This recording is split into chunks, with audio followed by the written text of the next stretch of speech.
It is Monday, the 13th of Jan, 2025, and this is the second Petals Weekly, reflecting on the past week of all the good things that's been going on.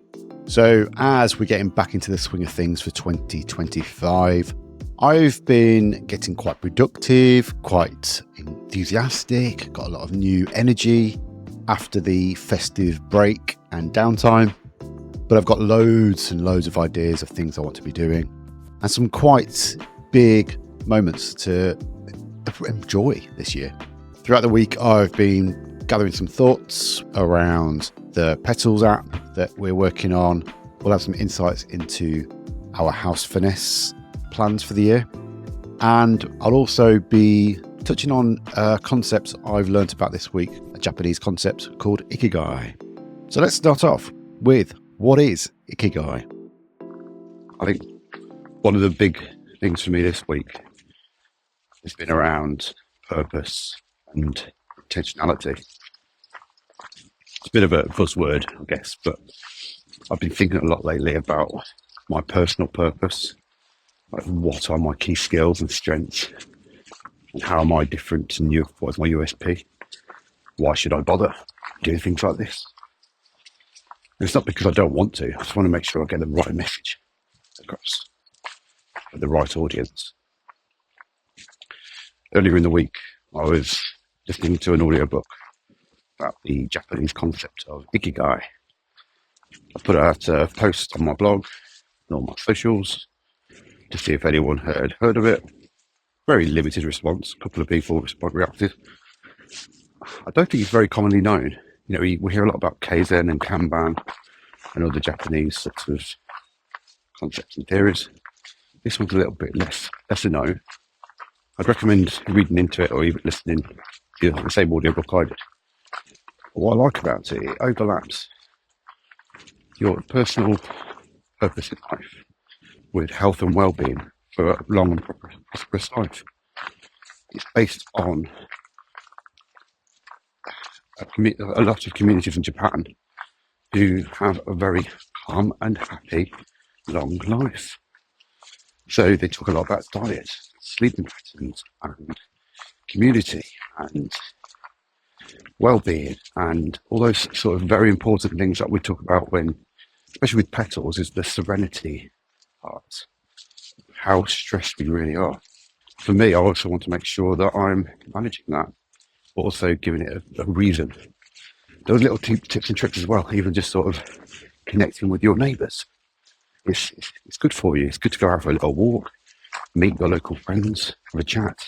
And these things help keep for a healthier, longer life. But bringing it back to that purpose and intentionality, last year I did a lot of public speaking about Petals. I wrote and made a lot of content.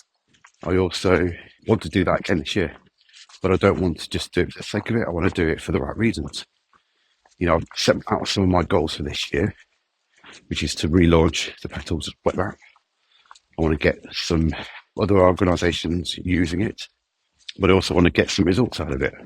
Yesterday I was thinking about machine learning and how we could use LLM to do some analysis across the industry, which would be amazing. Goal to reach, the Moonshot goal, which again, I've talked about in the past. Put a link in the show notes. I want to make sure that these sort of factors are coming into any public speaking gigs. There's a few conferences that are putting out calls to talks at the moment that I want to put in for, but I want to get the right message across. Make sure I'm doing it for the right reasons. They've got the right audience. I know that for sure. And these are full conferences, not just meetups and local community events. So people are paying for this content. They want to make sure that they're getting value out of it. And quite frankly, a little bit of imposter syndrome because current lineup already are much higher levels than me. But I don't want to use that against me. I want to use that to my advantage as well. So yeah, this week is all about purpose, focus.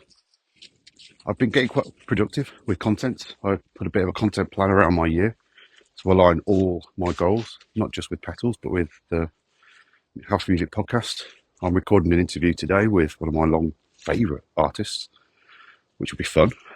And we're getting a calendar around that with some guest DJs. We're getting some other reputable names to join the conversation.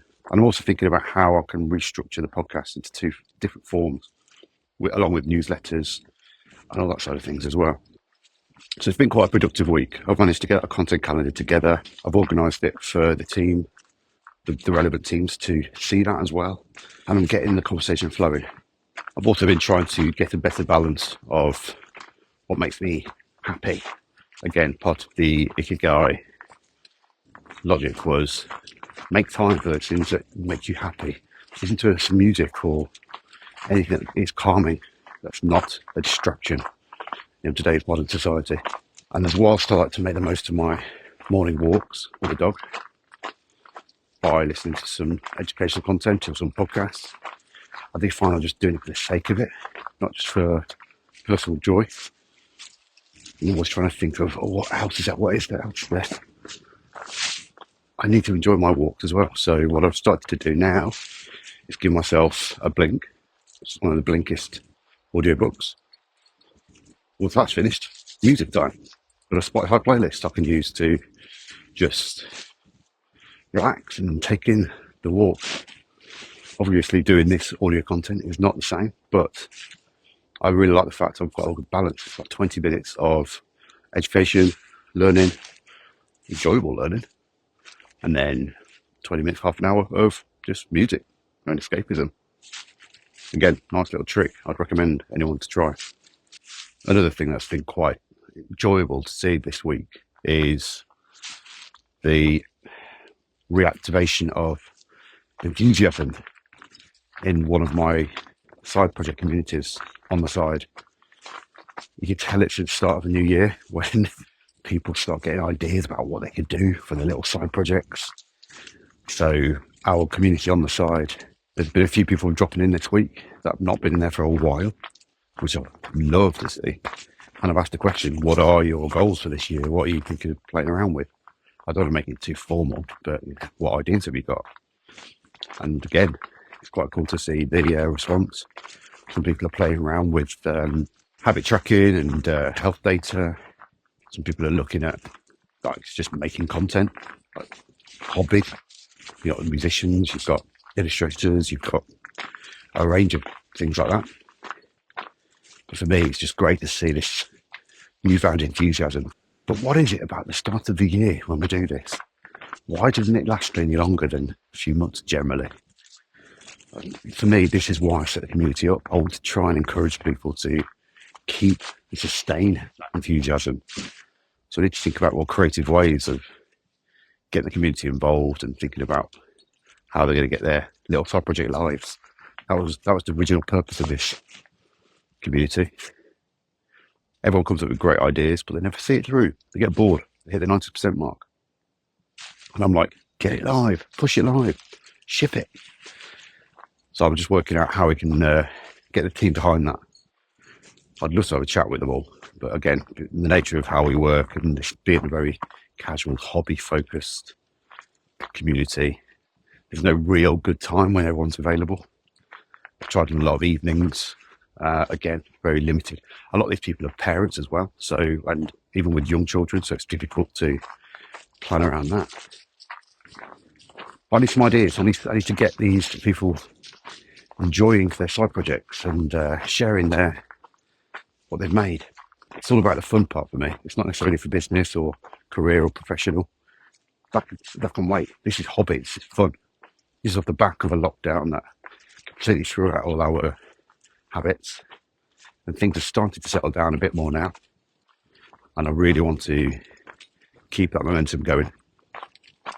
Watch this, mate. There's another side goal for me. I know, I'm lapping them up. Keeping that community active. How does all this relate to PETALS then?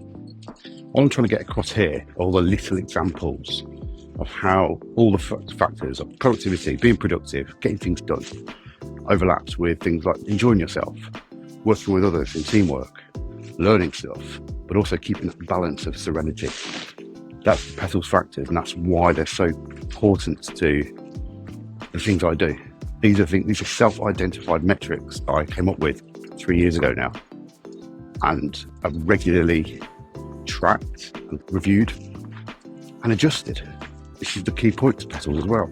Don't just take a metric for the sake of it. Do something about it. I want to be enjoying myself while I make content and learning stuff in the process, but working with other people. All those factors are in there. And this is why I wanted to highlight this week how I'm finding my new rhythm in 2025 and how you could do the same.